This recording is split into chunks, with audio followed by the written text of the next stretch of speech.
પાટણના regional science centre ખાતે તારીખ 6 જૂન 2024ના રોજ ધોરણ 6 થી 9 માટે 3 દિવસીય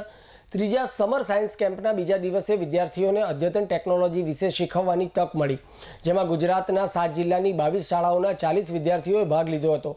સમર સાયન્સ કેમ્પમાં STEM સાયન્સ ટેકનોલોજી આધારિત વિવિધ સાયન્ટિફિક ચર્ચા, વર્કશોપ અને એક્ટિવિટીઓ સાથે ઇન્ડોર અને આઉટડોર ગેમ્સનું આયોજન કરેલ છે, જેમાં આજે રોબોટિક્સ, ડ્રોન ટેકનોલોજી,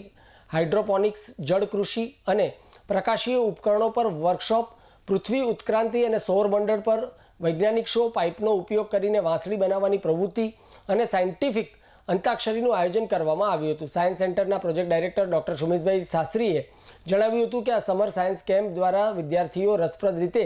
વિજ્ઞાન અને ટેકનોલોજી શીખી રહ્યા છે, જે તેમને આવિષ્કાર અને નવીનતા કરવામાં મદદ કરશે અને ભારતને પણ આત્મનિર્ભર બનાવવામાં પણ યોગદાન આપશે।